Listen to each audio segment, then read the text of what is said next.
തുടങ്ങുക. ഒരു കുട്ടി ജനിച്ച ആദ്യത്തെ ചടങ്ങെന്താ? ഒരു കുട്ടി ജനിച്ച ആദ്യത്തെ ചടങ്ങെന്താ? പ്രസവിച്ചൊറ്റാളില്ലേ?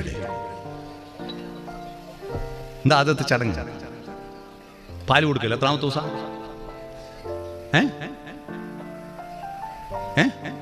28ാമത്തെ ദിവസം അല്ലേ? 28ന്റെ കണക്കെന്താ? 28ന്റെ കണക്ക്. ഒരു കുട്ടി ജനിച്ചാൽ പണ്ടൊരു ചടങ്ങുണ്ടായിരുന്നു, അതിപ്പാരും ചെയ്യുന്നില്ല. അതിന്റെ ദോഷമുണ്ട്.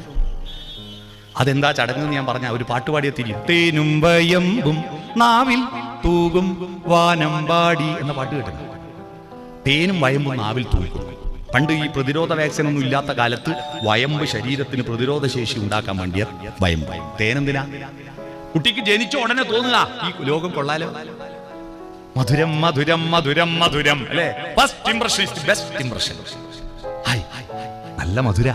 അപ്പൊ I am okay, you are okay, ഞാനും കുഴപ്പമില്ല, നിങ്ങളും കുഴപ്പമില്ല, എല്ലാം നല്ലതാ എന്ന് കുട്ടിക്ക് സമൂഹത്തോട് ഒരു പോസിറ്റീവ് എനർജി കൊടുക്കുക. ഇപ്പൊ ആരെങ്കിലും തേന് കൊടുക്കുന്നുണ്ടോ? പകരം എന്താ? ഒരു ഇഞ്ചക്ഷൻ കുത്തി വേദനിപ്പിച്ച് കുട്ടി കരഞ്ഞു. അപ്പൊ കുട്ടിക്ക് first impression is the waste impression. എന്താ? ഈ ലോകം മുഴുവൻ എന്നെ കുത്താൻ വന്ന ടീമാ. സാമൂഹ്യ വിരുദ്ധനാകുക. ഇഞ്ചക്ഷൻ വേണ്ടേ? നിർബന്ധമാണ്. എല്ലാ കുട്ടികൾക്കും ഇഞ്ചക്ഷൻ കൊടുക്കണം. കാരണം പ്രതിരോധ വാക്സിനേഷൻ ഇല്ലെങ്കിൽ ഒരുപാട് കുട്ടികൾ രോഗം വന്ന് മരിച്ചുപോയി. പക്ഷെ അതിനു മുമ്പ് അല്പം തേന് നാവിൽ കൊടുത്താൽ ഒരു മനഃശാസ്ത്ര ചികിത്സയാണത്.